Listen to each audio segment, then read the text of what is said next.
आपण सर्वांनी मिळून केलं पाहिजे, कारण लोकशाही टिकण्यासाठी लोकांच्या मनामध्ये शंका असणं हे योग्य नसतं आणि हायकोर्टली तो निर्णय तिथं जो दिला आहे तो सरकारला नसून तो इलेक्शन कमिशनला तिथं दिलेला आहे.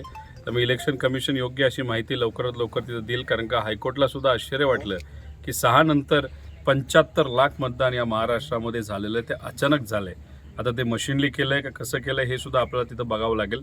त्याच्याचबरोबर आम्ही अशी विनंती करणार आहोत की जे CCTV जिथं कुठं लावले होते संवेदनशील बूथवर, तिथं कोणाला मतदान करते हे दिसत नाही, मात्र तिथं किती लोकांनी मतदान केलं हे दिसतं.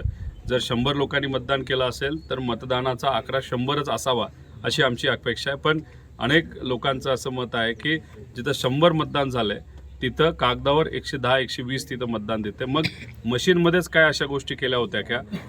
स्वतः ते जे कॅलिब्रेशन आपण ज्याला म्हणतो, मशीनला कॅलिब्रेट करून मतदान हे भाजपला तिथं गेलं आहे, नाही तर मित्रपक्षाला, अशी सुद्धा शंका आहे. त्यामुळे CCTVचं फुटेजसुद्धा आम्हाला मिळालं पाहिजे अशी विनंती आम्ही हायकोर्टच्या माध्यमातून इलेक्शन कमिशनला नक्कीच करणार आहोत. ABP माझा, उघडा डोळे बघा नीट.